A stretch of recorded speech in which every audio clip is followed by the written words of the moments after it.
back, my friends, to the InObscuria podcast, a podcast where we exhume obscure rock and punk and metal, and we put them in one of three categories: the lost, the forgotten, or the should-have-beens. My name is Kevin Williams, and he has returned this week. It is Mr. Robert Harrison. Yes, I decided to come back. I was boycotting everything for... Boycotted us for a whole week. 5 days. Yeah, 6 days. Yep. I was under the weather. I'm sorry to hear that. Did the house smell good when you walked in? Did you notice? I did notice. I can't smell or taste anything. Is that bad? That's COVID. Oh. Son of a bitch. You're sitting right there. I'm joking. And now you tell me? Okay. I'm joking. Yeah, you're getting one of those anal swabs on the way out. I don't think that's the way they do it. Oh, they don't do it anymore? No, I don't think they do it that way. Oh, okay. That's what my nurse, she was like, oh, no, this is how we do it. Seriously, don't bend over. Cough. No, I made, you often not make fun, but poke fun at what I'm having for dinner, and rightfully so. It's usually sloppy joes or nachos or something like that. Man food. And manwich. I made homemade chicken soup from scratch. Like, made the chicken stock. It's so damn good. Did you get the feathers off? Yeah, just plucked them right there in the kitchen, threw them in the sink. Nice. It's amazing because I've got like 20 friends that are sick right now. Like, everybody is sick. So trying to make the special potion. This stuff's got a little cayenne, clears the sinuses out. Nice. A little kick to it. Huh? Yeah, it's got a little kick to it. So I'm looking forward to dropping some of that off tomorrow at some friends' houses that are a little under the weather. So I'm, I think, the only one that's not sick right now. So you got the funk, but you didn't get the COVID funk. No, it was just the tiniest funk you could possibly get and say you had some funk, like just a little bit of sinus stuff, and didn't bother me or anybody else. That was it. But basically, let's see, my family and then some friends, at least 40% of the people either have a cold, flu, or the mild COVID. Mm-hmm. So it's just that time of the year right now. I think we got another couple of weeks of the stupidity. Yeah, maybe. Who knows? Yeah, so it's another year. Here we go. But if they keep getting milder and milder, all these new strains, and they're not getting worse and worse, that's okay. Then we'll get it figured out. But if people start showing up with blood coming out of their eyes and stuff like that, we got Dawn of the Dead, all that kind of stuff going on in these malls. So stay away from the shopping malls if people start dropping like flies. Yeah, let's hope that doesn't happen. Yeah. So both of our voices, I can hear a little something going on. Yeah, I get that. I'm on the tail end of it. You're right in the middle of it. So between the two of us, we keep making out after the shows, and so whatever you have, I have, and vice versa. Oh, did you happen to notice what I was wearing? I can barely see it because it's dark in here, but it looks like it says Kiss. That's right. Today's Kiss connection. I didn't think you had one, so I figured out. Oh, all right. That's Dio, not Kiss. No, you're Dio. You're not Kiss. Oh, you want us to say Dio. Yeah, okay. I'll wear my Dio shirt, which I don't have. We'll have to Why do I not have a Dio shirt? You should have a Dio shirt. I just realized that. I've got Kiss shirts. I've got InObscuria shirts. I've got Big Jack. You need a Ronnie James DOG shirt. And I need a new Big Jack shirt because I think I ruined the other one working in the shop. So if you come across a Dio, Ronnie James Dio, or a Big Jack pneumatic shirt at a garage sale. Sure. Yeah. That's where I always find them. Yeah, exactly. The best deals out there. Right. So yeah. Well, thank you for wearing that shirt so we could have just for you, man. Connection with a K. Thank you very much. Well, man, I was ringing in the new year without you last week. So anything to update us on? You took the holidays off, got sick, and it sounds like everybody else was sick. Anything else going on? I'm looking forward to next year's Christmas special just to hear Red Water again. I know that was a big hit with our fans. It was a big hit. Yeah. We had several comments about that. I may not wait a whole year to listen to it again. I don't know. Maybe sometime this summer I'll get in the Christmas spirit and listen to that again. But no big New Year's parties, just small dinner gathering type thing. Like I said, everybody's sick, so we decided not to go for the big blowout. We'll do that next year. And we'll probably have New Year's in probably August, just to make sure. Sounds about right. That's usually in the middle of the lull between the summer wave and the winter wave. Like sometime in August or September when everything's chill, we'll have a big blowout party. Yeah, right after the Rockin' Pod. Yeah, exactly. Sounds good. We'll go to the Rockin' Pod, get fumigated after that from all the funk there, and then come back and have a big party here. Sounds good. Yeah, so I did a solo episode last week, our New Year episode. Mm-hmm. The end of the year recap. You listened to it, right? It was great? Yeah, front to back. Brilliant. Back to front. I thought so. Don't ask questions. No. Yeah, I played 10 songs that were really good, and I think we had 2 downloads, so that's pretty amazing. Is it dropped? Yeah. Okay, well, you got to publicize these things. You got to call me. Send me a text. Right. I don't always see the social media stuff. Okay, we'll do. Well, moving on. All right, after you skip our podcast, go listen to Pot of Thunder, Cobras and Fire, Growing Up Rock, Slamfest Podcast, Decibel Geek, A to Z Radio, Metal Up Your Podcast, The Hustle, Disciples of the Watch, Podcast Rock City, State of Amorica, Rock Strikes 10, Potter Than Hell, Podkiss, The Kiss Room, Ages of Rock, Retro Zest Podcast, The Synaptic Empire, and Monty's Rockcast. Come visit us at inobscuria.com. Like us, share us, recommend us, Facebook, Twitter, Instagram, all the business. Taken care of. Done. All right, so we are in a new year. I needed to know what were we going to talk about. So I just happened to look up. I Googled, what is 2022 the year of? Oh. It is the... Squirrel. It's not the year of the squirrel. No. It is the year of the tiger. Oh, okay. So the year of the tiger. Kind of like Dio's got the tiger stripes. So yeah, it's exactly. kind of his year. People that are born in the year of the tiger are thought to be competitive, self-confident, and brave. As a spirit animal. Basically, they have the eye of the tiger. Oh, that's where it comes from, yeah. Yes, this is our Survivor episode.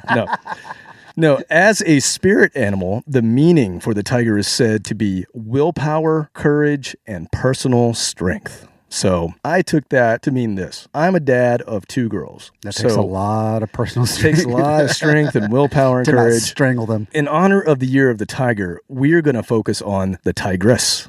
Ooh, yes. Tigre. So we've talked about this before, and this is a second part. So hell hath no fury like a woman scorned. Definitely tigers and tigresses when it comes to the gender with the most attitude and pure ferocity, the female. You piss us off, we'll fight about it, we'll hug it out. You piss a woman off. 10 minutes later, I'm buying you a beer. Yeah, not the same thing. So we've done this before. We're going to do it again. We're going to focus on women that truly rock. Ladies that play loud, that play heavy, with attitude and grit and rasp. And we covered this again back in episode 81. So today we are going to do another woman scorned, episode 108. Can you believe it? 108. Man, we matched my IQ. Yeah, so we talked about it in 81. For a woman to break through in rock music, especially heavy, what we cover, rock, punk, metal, it's tough. It's hard for them, even today, even though there are a lot more girl groups now than there used to be, but it's still hard to break through. It's sort of a man's game, a boy's game, this music that we listen to. It's getting better, but most of these women have metaphorically big balls, and we're going to talk about some of these women and some of these groups of women that are doing this today, some that have done it in the past, and we're just going to pay tribute to the tigresses because it's the year of the tiger. Let's just get into maybe who we've covered on this podcast already. Women, artists, or girl groups that we've covered. Our episode number 2, all the way back to number 2, we talked about the Japanese metal maidens. We talked about all of those great girl groups from Japan that are playing this amazing metal, like old school traditional style metal. And I featured on last week's episode Mary's Blood, one of those groups that we had talked about. Yeah, technically off the charts as far as skills go. I mean, musically, melodically, it sounds great, but what they can do is just really amazing. I mean, well, and they totally play up the girl shtick image where they'll have you looking at them thinking that there's some petite, pretty little pop group, and then they come out and just slay you with this heavy metal. Like some producer just found these women somewhere and slapped them together and put them into a group, like boy groups basically, the boy bands, I should say. Yeah. But no, they've got something to back it up. Some other female artists that we've covered, some women. Susie Quattro we covered. Girl School, we just played them on our Christmas episode. Girl School was a Nawabum band. They're actually still around, although I believe different members these days. We played the Donnas on one episode. We played L7 on one of our grunge episodes. We sort of played Hellstorm. We talked about Hellstorm. We didn't actually play Hellstorm on that episode, but we talked about them. They were mentioned. Yeah, they were mentioned. And then in 82, we played Wendy O. Williams. We played a group called Brunhilde. Pamela Moore, who was the singer in Queensryche, kind of the female voice behind Operation Mindcrime. We played the Distillers, a Mexican band called The Warning, Royal Thunder from here in Atlanta, and the Pretty Reckless. And then we ended it with my own group, The Swear. So I have some personal connection to this whole woman scorned, females trying to make it in these genres that we listen to. You see firsthand how they're treated in the industry. I watched it. I remember when I first joined the band that we always got stuck with the other girl groups. It's a theme night. It used to just piss Elizabeth off. She's like, come on. Yeah. Like, it's fine, but at the same time, like, you don't need to stick me on the girl stage. A couple times just a because year. I'm a girl. That's okay. But bill it as that, and let them, do some of the billing decisions, like who she wants to play with and things like that. Yeah, sorry. I'm hitting things over here. Whacking that with your coffee. So that being said, let's jump into some of this great music from some of these female artists. And the first one we're going to play, we actually just played in episode 100, our centennial episode, and we played a Juice Newton cover by this band. I don't know if you remember this. Yes. So our friend Steve Coldwell, he told us about this fantastic all-female punk band from the Boston area who were around for a number of years, and then they parted ways, and they were going to get back together in 2022. So that's why we are talking about them today. They recorded 2 albums under their original name, Vagient. And then they had to rebrand their name because it's a common name, Vagient. So they became Tijuana Sweetheart. And Tijuana Sweetheart, they rebranded their first 2 albums to be Tijuana Sweetheart, and then they put out another album, and then they called it a day, and they are getting back together. Interestingly enough, Helen, who is the singer in the group, guitarist, she reached out to me, and she actually invited both of us to their reunion show, which is taking place this month in January in Boston. And I told her, burr. Yeah. Who knows right now? I don't. Well, yeah, no, I can guarantee in Boston it's cold. I don't even think you could get there. No, but, I don't think you could go. You'd have to get all kinds of poked and prodded to get on a plane these days. Yeah, so I wanted to feature them. I wanted to make sure that this episode came out before the show. So if you're in the Boston area on Saturday, January 22nd of 2022 at Sonia, which is part of the Middle East, if you're aware of a bar called the Middle East in Boston. Oh, okay. You had to be more specific. Yeah, yeah. No, it's a famous club. You went across the pond there. No, it's a famous club called the Middle East, but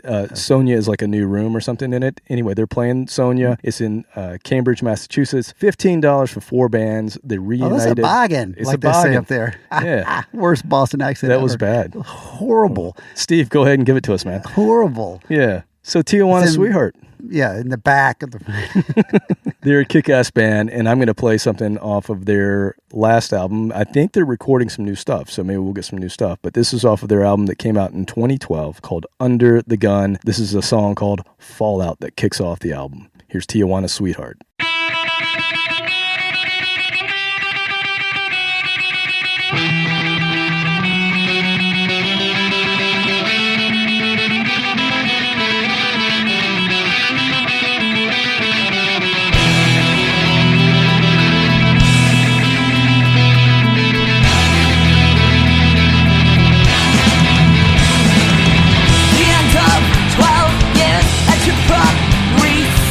The vaults are unsealed. Go, go, go, go.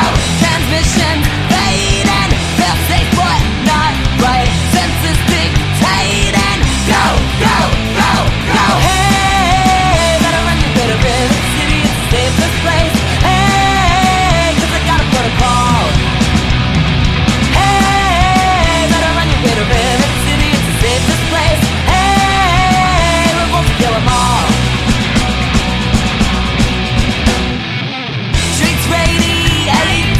A glowing sick light illuminating. Go, go, go, go. No sense in waiting. It goes down tonight. Exterminating. Go, go, go, go. Hey, better run your way to Red City. It's the safest place. Hey, 'cause I got a protocol. Hey, better run your way to Red City. It's the safest place. Kill 'em all.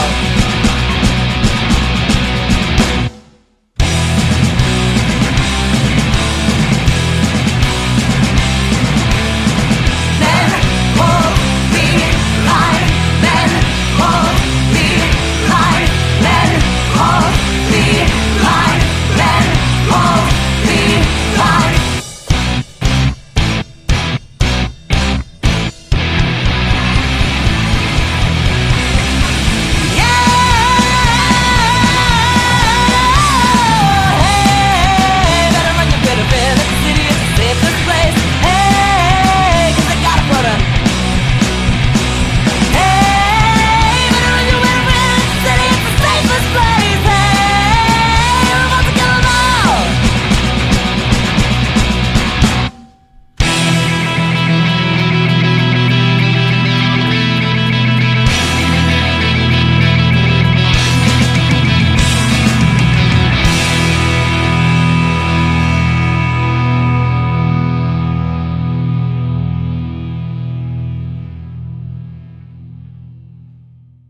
Most of the time, prog and punk are on completely opposite ends of the musical spectrum, but they were able to bring those two poles basically closer together. Not completely as a prog punk song, but I like that they had a little bit of change up in there, kept it in string. I know a lot of punk songs are only 2 minutes long, so you don't have time to lose interest. But if you're going to drag a punk rock song out, sometimes it can just get a little monotonous with a really fast beat to it. Right. So they were able to break that up a little bit. Definitely kept me interested. I don't know if I would go prog, but it's definitely it's some elements of that. In the sense it changed up the tempo a little bit, changed up the rhythm, and it went back to the original rhythm. I think they had 3 tempo changes. Yeah, that's what I was thinking about. Which is cool. It just brought them closer together. They didn't bring them together in the same song, but they weren't quite as opposing in that song. Cool arrangement for sure. And talk about that grit, that just attitude of just a kick-ass girl group. They got it, and they sound kick-ass. That'd be a good show. I wish we could make it. Sorry, we can't. I'm not allowed to go where it's 5 degrees. I have a note from my doctor. Now, we are experiencing extreme heat here for us. I mean, it's in the 70s. It's going to be 70 up until 2 days from now, and then snow flurries the next day.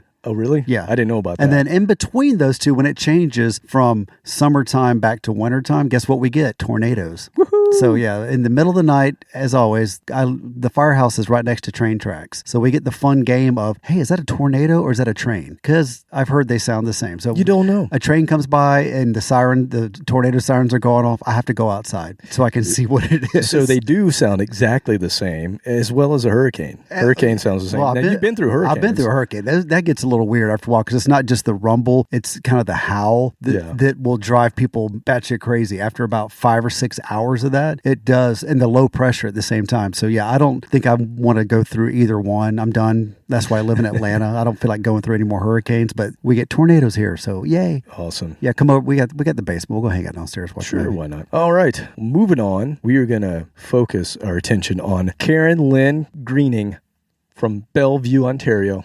Oh, Bellevue. Yeah, we got lots of friends up there. Your favorite artist, right? Oh, love her. Love her. Christ. Yeah. Great. So she joined a band in the early 80s, originally as the saxophone and keyboard player, and then she became the lead singer. And eventually she took the name of the band as her own, and hence Alice Cooper has been known as, it's the same story, hence has been known as Lee Aaron. Familiar with Lee Aaron? No? Okay. All right, so her first album came out in 1982. So she's Canadian, right? And we talked about how in Canada they promote their own artists, and they have got this whole... all 12 of them. this whole program to promote Canadian bands, which is why we didn't get signed there. Going all the way back to that. See how I go all the way back to that? Why do you want to bring up bad memories, still, man? We came still so just hits close, me the wrong way. So close to getting signed, except guy was a Canadian. Canuck. Damn it. Anyway, her first album in 82. I would have moved there. I would have moved there too. First album in 82 featured some great Canadian rock bands as guests. So you had... I forgot her name. Linda Evans? Lee Aaron. Oh, okay. Yeah. Lee Aaron. Yes. So she had members from bands Moxie and Triumph. She had Rick Emmett was on their first album. And that got her invited to the UK to play the Reading Festival, which is one of the big festivals that they have in the UK. And then she got enough attention that she recorded her breakthrough album in 1984, and that album is called Metal Queen. And she has hence been known as Lee Aaron, the Metal Queen. So she did a whole... Christmas cards say that. Yeah, probably.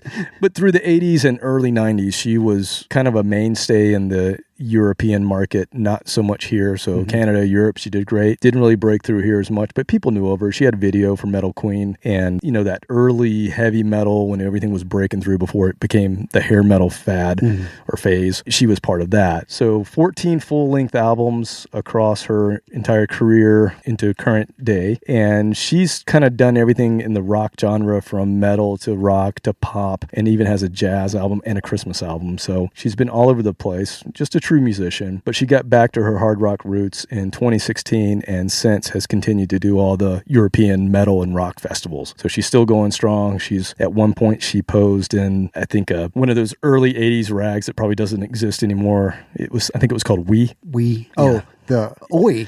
I thought it was Australian. No, it's Wee. Oh, it's not Oi? No. Oh. She posed the one that was at the Quickie Mart up there on the corner. Exactly. Yes. So she posed in that and thinks that may be the reason she didn't get her big break in America, but I don't know. Who knows? But nowadays, it would have skyrocketed to stardom. Yeah, exactly. Those are different times. I mean, it didn't work for me, but I want to play the song that got her all the notice, and I think this album kicks ass. She's got a great voice and just a lot of power. So here's Lee Aaron from her album Metal Queen. Here is the song Metal Queen.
Yeah, so while you're playing the song, I wanted to get some, a visual image of who we were talking about, and quick Google She-Ra. search. Yeah, led me down a little rabbit hole to YouTube, and so I was watching a music video, but it was a different music video. And bless her heart, it must have been when she was just starting off and didn't have a lot of money because she didn't have a lot of clothes. Yeah, she basically dressed like Conan the Barbarian or She-Ra. Yeah, later on, I'm sure she made some money and buy clothes that could actually fit her. But bless her heart, yeah, she just must have been chilly because wasn't wearing a whole lot. That song must have worked out. So That's good. So 80s. But yeah, but 80s. But the music was good. It wasn't the cheeseball crap that a lot of other bands had. That had 10 times the money and the backing that she did. The music actually was good. And it's important. So that came out in 1984. Unfortunately, that was after the movie Heavy Metal had come out. That song would have been absolutely perfect for Heavy Metal, the movie, especially that last story that's all about the female heroine of the movie. A lot better than Don Felder. I know, right? Jeez, they had some weird moves on that soundtrack. A lot of coke back then. Man. Yeah. Oh yeah, that'd be great, man.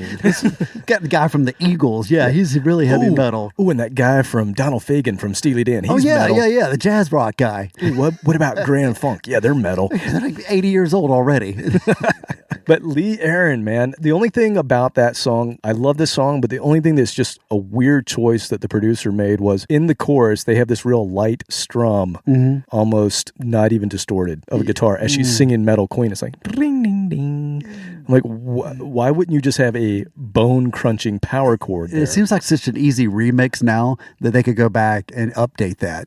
It's the only thing about that song that kind of annoys me, but everything else is great. I agree. I think you could turn that way up. Like, just take the same riff, but just crank up the distortion on it. Just crack it. Crack your ribs. They never talked to us. They should consult with us. It was 1984, so they were competing with, Thriller and whatever else. Jan Hammer. Yeah. Okay, moving on. We're going to move into the 20-teens. Ooh. So long ago. This is a group that needs a little more love from us because I featured them in that horrible first solo podcast that I did back at the beach in late 2019. The chili episode. The chili episode at the beach. It was horrible. So and this band is no, it was like this because I was trying to be very quiet. You couldn't hear me. I'm so cold. And I was shivering. Yeah. And you occasionally hear, Kevin, shut up. I'm your wife. I'm trying to sleep. You're waking everybody up. So anyway, I featured this band. They're an American punk rock power trio from New Jersey, featuring the uber-talented guitarist, singer Marissa Paternoster. This is a band called Screaming Females, and they have 7 full-length albums, and they are all amazing. You have a house full of those.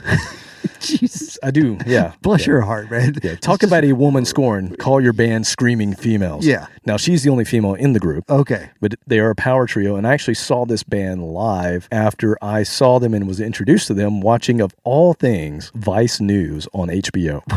So Vice News where is they like, showed up? Yeah, I think before they had their own channel, they were on HBO, and Vice News was like this cutting edge, younger millennial centennials doing the news and trying Not to give your it to you Dan straight. Rather or Walter Cronkite news. Exactly. So it's, they take doom and gloom to a different level. So like the Syrian army and kind of like invaded this other country, and it's like, I will say Vice News, those young people have some balls because they would just march into, any tyrant's abode and just start asking them the questions that a young person would ask. So it's the Jackass of news. Exactly. Damn, how are you not in prison?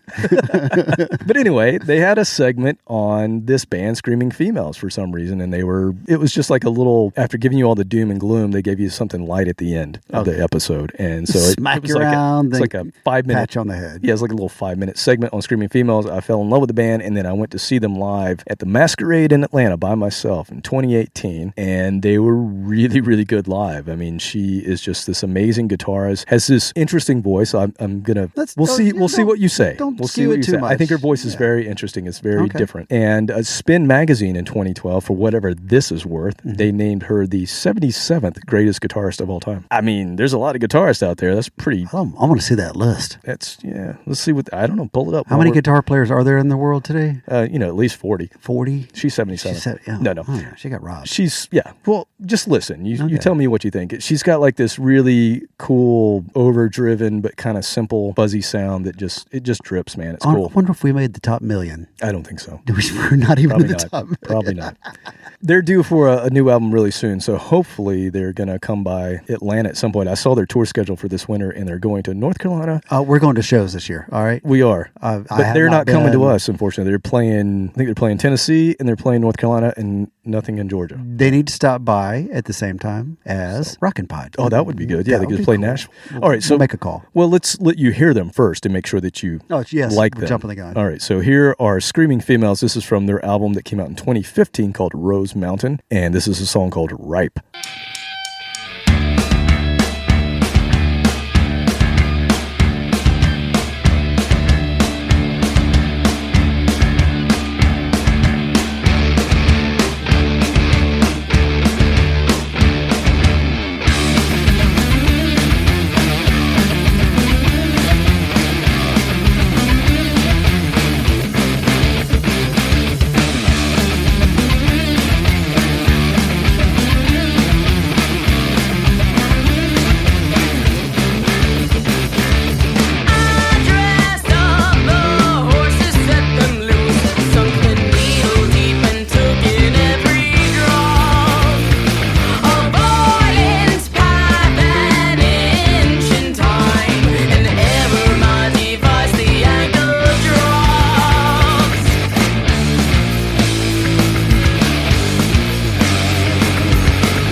All right, I see what you're saying. She's got the Gwen Stefani warble, but about a half an octave lower. It didn't bother me. I mean, it wasn't as pronounced as Gwen does sometimes. Unique. It's unique, though. Yeah, I can only take so much. I mean, I would, love to have dinner with Gwen Stefani if, the world was very weird and strange that would happen, but I can't take listening to her that much. Like, it just because of the vibrato in the the voice? It gets a little much after the first 2 or 3 songs. But this version of it was, like I said, a little bit lower, wasn't as pronounced. That was some serious fuzz going on that guitar there. Yeah. Was the bass fuzzy too, or is it? I couldn't tell because the guitar was so fuzzy. I couldn't. Yeah, the bass wasn't nearly as fuzzy. I will say that bass player is awesome. I mean, they're power trio, so you got to fill in the gaps with the two guitars that are playing. And he plays a Rickenbacker just like mine. And I met him at Masquerade. I bought I think I bought 4 albums at one time, and he was sitting at the merch booth, and I was like, dude, I love. I'll take that one, that one, that one. Yeah, I was like, I'll take all 4 of those. I already have that other one. Here you go. I'm paying for your hotel rooms tonight. He was like, really? This was before the show even started. Because I basically went in there and I'm like, okay, they have albums. And I bought 4 of them, talked to him for a minute, and I went back to my car, put the albums in the car, came back. And you're not going to do that anymore because that's how you get stuff stolen. That's true. It was in the trunk though. Oh, okay. But anyway, yeah, so fantastic bass player as well. And I love his tone. He plays a Rick. Just, I love that sound. So she, there are other songs where she just goes off and they kind of jam, and she's got that real fuzzy, almost Tony Iommi kind of sound. I mean, you could hear a little Sabbath in that. Yeah. But they're a punk band. So it's like, I don't know. I love how they mix all these different things. I'd love to talk to her to know exactly what she's into, what type of music, because it's a weird mix, but it comes across very unique along with her voice. All right, moving on. Give her our number. Call in to the show. We'll interview on air. All right, moving on here. We're going to talk about another American all-girl group from Hollywood, California. And you know how I love my pseudonyms. I love bands that put their own names together. And this band happens to feature Bianca Butthole on bass and vocals, Sharon Needles on rhythm guitar and vocals, Blair and Bitch on lead guitar, Judy Molish on drums, Mia X Rock and Rolla on vocals. Was it Judy? I missed the Judy one. Judy Molish. Said me. Okay. I thought I wasn't getting that one. Sorry. It's just a name. Judy Molish. Somebody tell us if we're missing a joke. I don't know. Maybe I'm missing that one. I'm talking about the band called Betty Blowtorch. You ever heard of this band? Mm-mm. All right. So unfortunately, they only released 1 album. That's why. And they had a lot of a following in Southern California, and they put out an album in 2001. They go out on tour, and when they get to New Orleans, Bianca decides to get in a car with a drunk who's at the show, and she dies in a car accident. Jesus. While they're on tour. And so the band breaks up, and you only get the 1 album. They did release some posthumous stuff that were like demos and things like that, but you just get the 1 album. It's called Are You Man Enough? Came out in 2001. It's great. They are just a kick-ass band, and there's a documentary film called Betty Blowtorch and Her Amazing True Life Adventures, which basically follows them from inception until the night, and it shows her getting in the car. Oh God, it's documented. They were documenting the whole tour, and it's an interesting watch. The whole James Dean right into the sunset. Yeah, pretty much. It's the sex, drugs, and rock and roll, and that's how it went out. But let's play a little Hell on Wheels from Betty Blowtorch.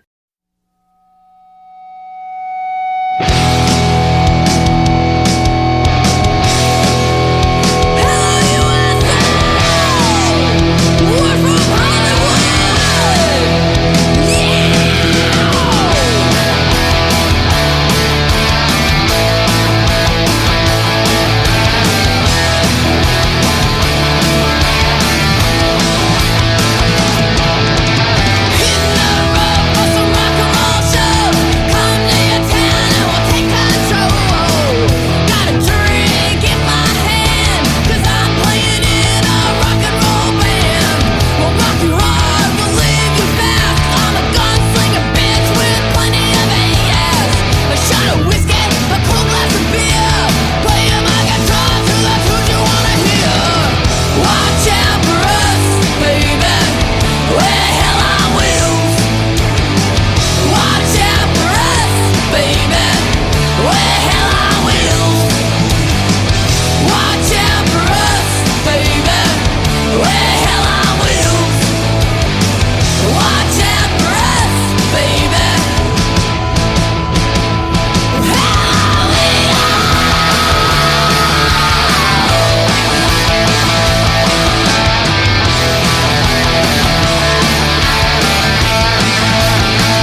Well, that was one of the more well-known graduates of the Sam Kinison School of the Performing Arts. That and good Lord, probably a much less annoying Courtney Love. Okay. All right. Yeah, very much in your face. And that was 2001 when that came out. So, it was not really in vogue to be that kind of kick-ass rock band in 2001. As we know. Yeah, exactly. And we found that out. Yeah, it's, at that time, it's interesting in the documentary because they chronicle sort of that adversity that they face, especially in playing these clubs where to get acceptance from these guys who were standing there, these older guys with their arms crossed, who are these girls? Yeah, they look good, but they can't play. And then these girls get up and just slay. Just tear your face they off. just tear it off, and they're cursing at you and spitting at you and going to beat you up. She who must not be pissed off. Yeah, exactly. And that's the type of stuff that these bands had to deal with. And I think some of them are probably still dealing with this. Yeah. I don't think this is totally gone in today's age. No. 20 years later, it's easier. Probably, yeah. It probably is easier. And there's more of them now. So you don't have as many gatekeepers to get your music out there. Now, it's harder to get the big record deals, but it's easier to get your music heard by lots of people. So you don't have as many of the old ponytail dudes. The old guard, sitting there going, no, I can't sell a lot of those records. Yeah, you got to lose a little weight and wear a push-up makeover, and well, these women were beautiful. I mean, absolutely beautiful. But they also just kicked ass. So great band, great documentary. You should watch it just to watch it. But it's Bianca lived what she's preaching in her songs. That song was called "Hell on Wheels." That's how she passed away. Yeah. And it was all about drinking and sex, drugs, and rock and roll, and that's unfortunately how she passed. But moving on, we cannot do one of these episodes without doing a Swedish hard rock girl group, right? Thank you. Yeah. Now, for the first time ever, I'm actually not going to play Thunder Mother. I'm playing a different Swedish all girl band. Thunder Sister. Yes. No, this is the band they came from. No. This is a band that started in 1998 as a punk band, and then over the course of a couple of years, they morphed into a more straight-ahead Motorhead type of band, but it's an all-girl group. They're called Crucified Barbara. And in 2006, they contributed 2 songs, Killed by Death and Please Don't Touch, to the St. Valentine's Day Massacre, which is a tribute to Motorhead. I love that. Both of those. Yeah, so you have to go check that out. That's going to be on my death certificate. Cause of death. Killed by death. Death. Lemmy was such a poet. He was. Didn't know it. So anyway, you know what you're going to get with this. Again, great pseudonyms because they knew that you probably couldn't pronounce their Swedish names. So you got Cold Heart on lead guitar, you have Force on rhythm guitar, Evil Eye on bass, Nicky Wicked on drums. Now, unfortunately, the band called it quits in 2016, but they gave us 4 great albums, and they've gone on to be in some other Swedish groups. There's I think every other person that lives in Sweden is in a hard rock band. They just rotate. They just seasonal. Rotate. So here's a little Crucified Barbara from their first album, I believe, that came out in 2006. It's called In Distortion We Trust, and this is the song In Distortion We Trust. Love that title.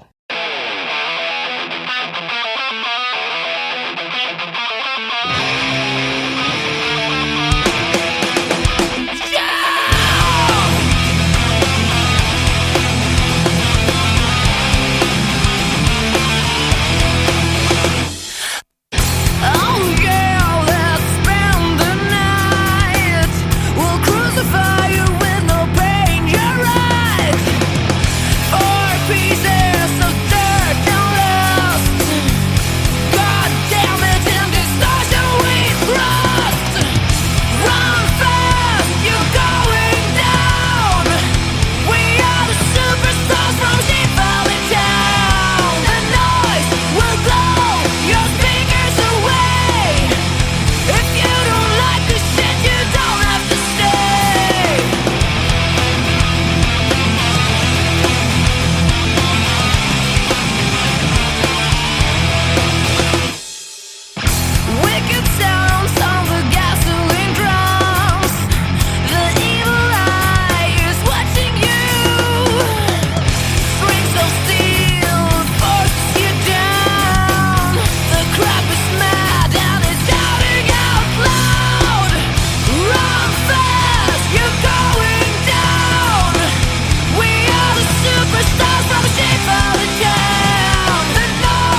I bet she could make Lemmy a little nervous in the same room together.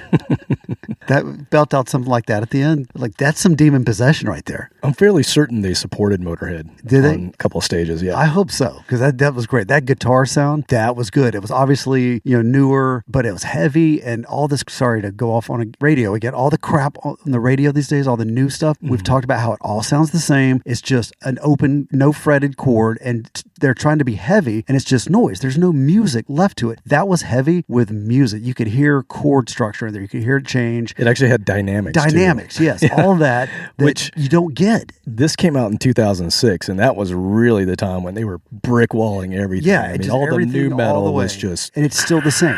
It's still, they haven't changed it. They haven't caught on. That's not what people want, but they're still throwing it out there like, oh, I guess this is what we're supposed to play. Yeah. And you could tell they were, I'm sure the producer was like, oh, you got to do a couple of riffs like this. It still had like a slight tinge, 2006, slight tinge of that new metal thing that was going on. Some of the runs in it. But for the most part, it's just a straight ahead just metal good song. And heavy. Yeah, like just heavy. All right. So if I say women in glam metal, what's the first band you think of? Vixen. That's the first. That's the first one. And I was ashamed to say that, but that's what. And that may be the only one that most people can think of. Yeah, that was the one hair band. Because Lita Ford was a solo artist when she was. But she's not. She's an artist. She's not a band. And she'd already been around. But you think about what was a girl band? I mean, there weren't that many. No, I know there was more than Vixen, but that's all I can think of. There were more, but that's the one that comes to mind. And Vixen are a great band. They're still around. They're still playing to this day. And I think most of them are in Nashville, or if not, they kind of base out of Nashville. But that's anyway, is it amazing that Nashville is the hair hub? It is the hair hub now. Yeah, all the good hair bands are based out of Nashville because they know they can still write their types of songs and sell it to country artists. Exactly, they just put a little twang on it. A little spin. It's the same crap.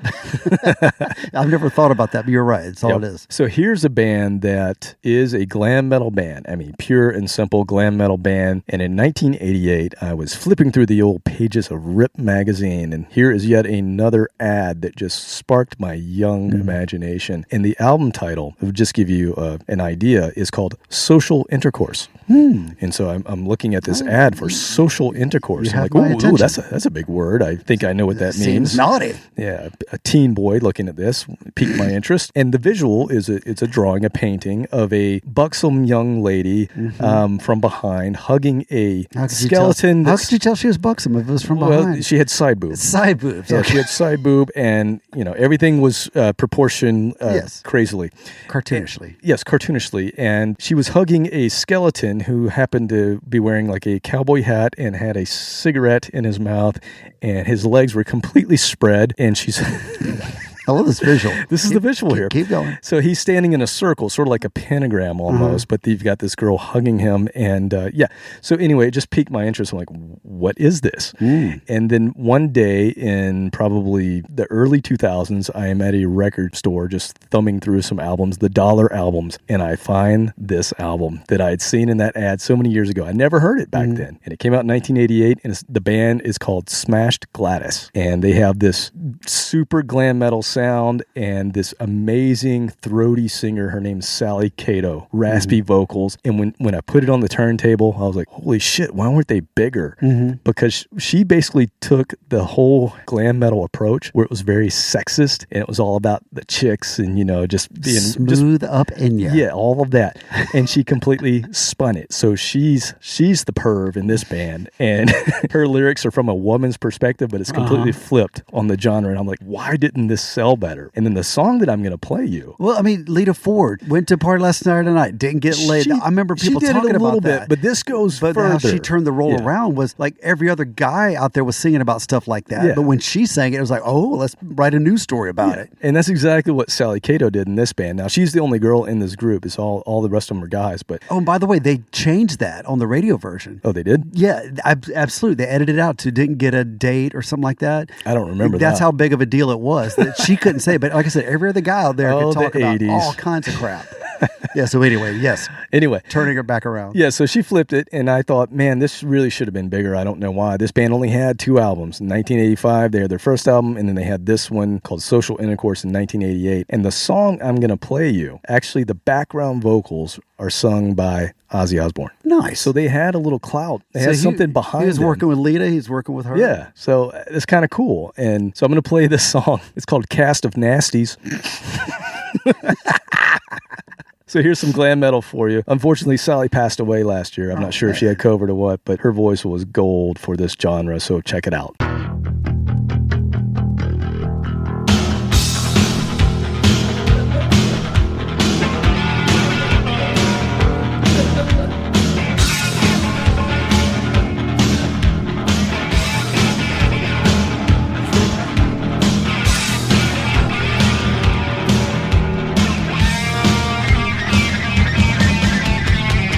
Sitting pretty with time on your hands, everything going the way that you planned. Then they make you an offer you have to refuse. You're damned if you don't, and you're damned if you do.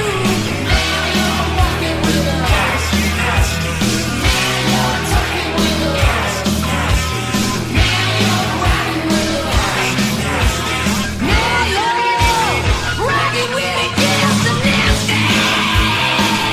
In the dead of the night, for a pound of flesh, it does seem alright. And if you get what you pay for, oh, you're gonna be sorry. 'Cause in a cast of nasties, you'll never get the blood off your head.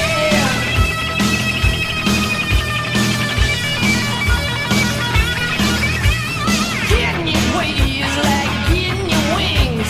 The price of your freedom, surprise of your dreams. So you beg and you borrow, desire gets through. Beware of your wishes, 'cause wishes come true. Now you're walking with us. Now you're talking with us. Now you're riding with us. Now you're rocking with a cast of nasty.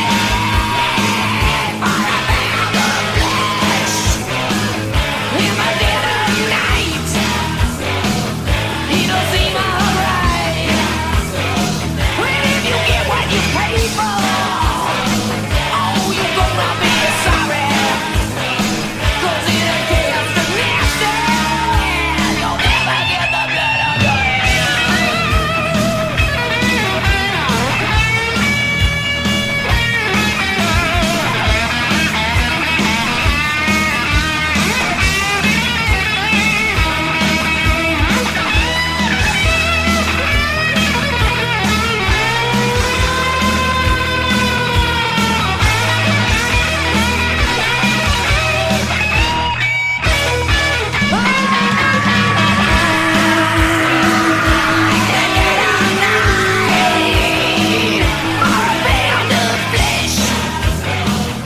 it'll seem alright.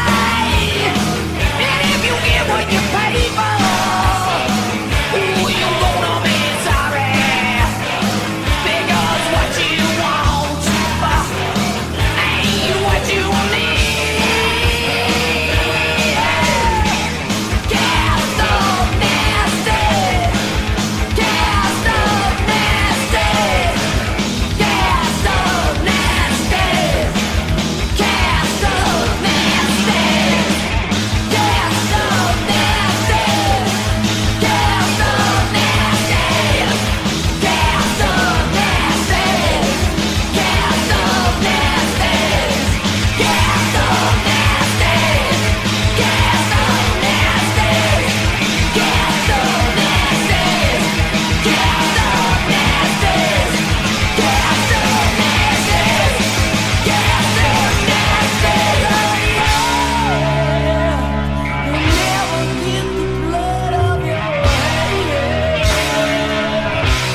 No, no, no, no,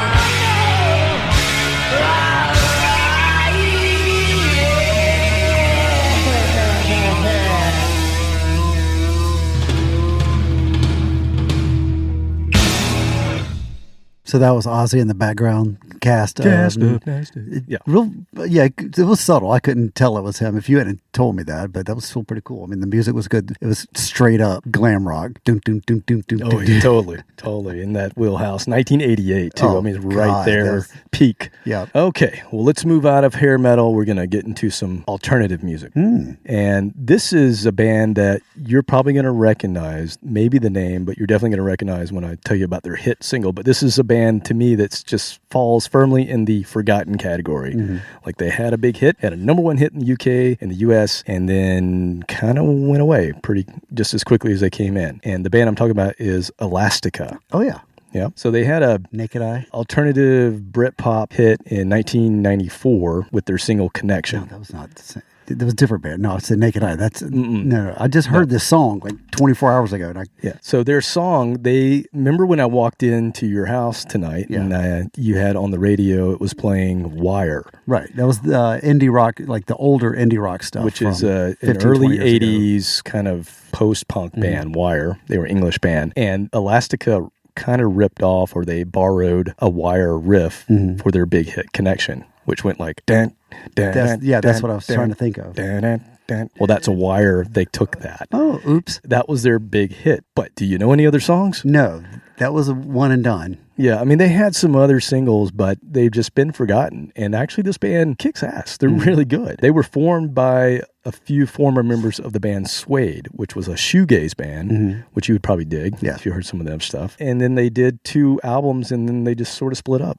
So by 2001, they were done. They released their singles in 93 and 94. Their album finally came out in 95. They had, so a good few years of a little bit of spotlight. I remember seeing them on one of those MTV. It was like Victoria's Secret and MTV put on some kind of fashion show, rockin' fashion show. You have the band and the models. They were one of the bands that played it. I remember watching them. I was like, damn, they're actually pretty good, because all I knew was the one song. But I've had this album for a long time, and I just always thought they were kind of part punk, part new wave, and it made for kind of an edgy dance music, which I just really dug. So I'm going to play some Elastica, even though they did really well. I just feel like they're very forgotten, especially their other songs.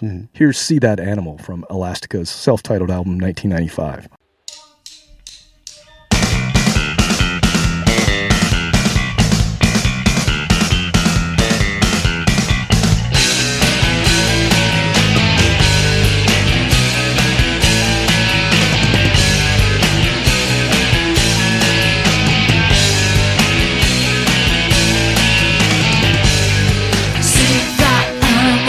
Some heavy metal, watch the world go singing. Sha la la la.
Short and sweet. Yeah, that would Punk rock, sort of dancey, yeah, alternative. It was weird alternative punk in the middle 90s. I mean, yeah, there was a lot of just hodgepodge of stuff going on at that time. The grunge was kind of wearing thin. Yeah, it was on its way out Yeah. when this came in. Yeah. But a lot of Seattle bands were still, hitting it big with STP and all this other stuff. Not from Seattle, by the way. I know, but as soon as I said that, I'm like, he's going to say something. But I meant they were hitting it. They were still hitting it big. They were still riding high. But then, yeah, all the Green Days of the world came along, and it was just punk after that. Yep, absolutely. And that band, I mean, I don't know. They were in and out. That album was platinum. They had one hit, one single, and that album went platinum. Those were the days when that could happen. But that was also like that borderline we talked about, the electronic dance music, electronica, obviously Elastica Electronica, but all that. There were several bands that came on. Chemical Brothers had a big hit. So that was a little bit later. But that was a little bit later. But this was borderline where it had a sample. It sounded like it might not have been might have been played live, but it sounded like a sample. So it had that vibe to it. So it was kind of an early precursor. Had to an electronic, it had an electronic dance kind of vibe to it. Yep, absolutely. Okay, so last song I'm going to play from you. When I say all-girl metal band from Slovenia, who's the first band you think of?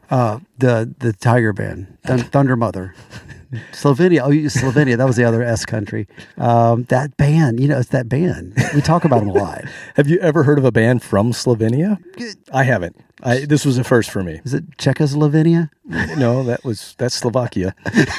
Yeah, no, that's Czech Republic. Oh, okay. No, it's different. Slovenia. So they're all cold. A lot of cold countries over there. Slovenia. I think it's like Croatia. Oh, it's further south. Yeah, near the Mediterranean. Yeah. Oh, okay. Good for them. Yeah. Good for them. Bosnia. Yeah, if you're going to Croatia. be born over there, you got born in Siberia. That sucked. But hey, you're closer to the Mediterranean. That's cool. Good for you. I found a band that was formed in 2003 by two sisters, Sasha and Sonia Zug. I'm not even going to try to say Zugort. Don't worry about it. No, just something like that. Abbreviate it. Something like that. Z. Make it up. Sasha and Sonia Z.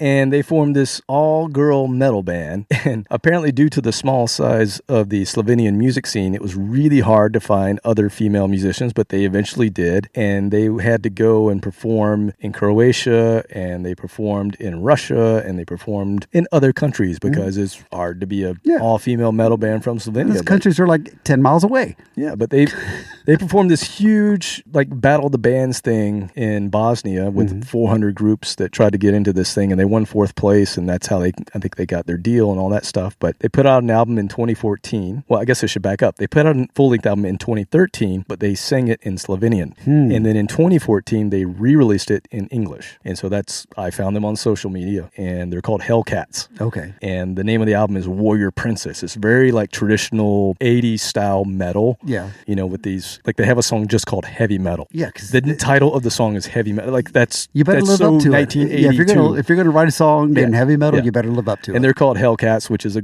great and not name. sound like Don Felder. Exactly. Heavy Metal was Sammy Hagar, right? No, Don Felder. Oh, they both had. You're right. They both did. Yeah, you're right about that. Sammy's was heavy metal. It still wasn't metal, but it was called Heavy Metal. It was called Heavy Metal. Yeah. Anyway, I don't know why we keep getting stuck on the. Because I do that. That's what I'm here for. Anyway, we're talking about Hellcats. So anyway, they released this album in 2014. I came across it in social media. They are very active on all the social media. They are still working on their follow-up album, even though it's been a while. But hopefully, we'll get something new from the Hellcats. Check these girls out. They kick ass. Here you go.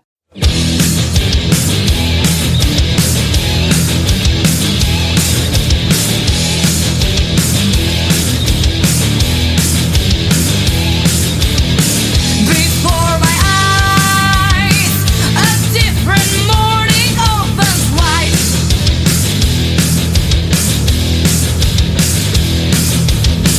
I feel alive and found new freedom in my life.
teach them about the fade out.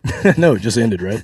Ran out of money. And studio time's done. That was the most quintessential 80s guitar solo. If you had to do like just a real short, brief guitar solo, I would love to be able to do that. I'm not that good, but it just was, I love that. It had like every little bit of 80s squeezed into all the nuance. All the little nuance, the finger tapping in there. It was perfect. I mean, it didn't sound like, hey, I'm trying to, sound kind of like an 80s solo. It was like, no, I'm in the 80s right now playing the solo, but it's not the 80s. I know. If you played that in 1985, it would have just fit like, in. yeah, that's great. Awesome. Did you happen to look them up? I mean, they're young girls. Like, No, they don't know anything about the 80s. I was checking my email. Yeah, that's what I was doing. Of course, I looked them up. Yeah, Sasha and Sonia. Yes, Like very. they look like cute little pop stars. Well, they look more Swedish than they do Slovenian. They're all blonde, but What does that sound? it's a train. Oh, there's a train track. it's weird because it's coming through my headphones. Like I'm That's hearing how loud this. Yeah, that's how this close we are to squeal. the- I didn't know what that can- was. You can look out the window. I thought it was feedback. If you look out the window, you can see the train. Oh yes, that is a train. See right there. That is a train. Yes, I wasn't even looking. It's only been here for Civil War. I've never heard that sound in my headphones before. That actual train track was where Sherman came down from Marietta with his troops down that exact same train track that you were wondering what that was. Yeah, so it's a train. Maybe that was Sherman. He's coming back. So yeah, they were nice, very very very attractive. Yes, It just there's no ladies. way that they're young. There's no way they know anything about the 80s, but they sound like they're from the 80s. They were 18. awesome. Yeah, they were born post grunge. Good God. I know. Definitely LWA. Yes. Ladies with attitude. Later was some attitude there. And that's what we heard. All 8 of these Really songs. good. Like I said, there's a lot of we've played. I had a couple of episodes, or maybe one episode about that retro 80s sound and the guy bands. Some of them were good. Some of them were obvious. Hey, we're trying to sound 80s, and they were just sounding like I just want to play some kick-ass rock music. Yeah, they sounded like Lee Aaron. Yeah. And that was recorded in 1984. Exactly. Yeah, that's like there's no difference. Anyway, that's what I got for you, man. I hope you dug the ladies with attitude today. I did. I love ladies with attitudes. I do too. The best kind. I'm all for it. So until next time, later. See ya.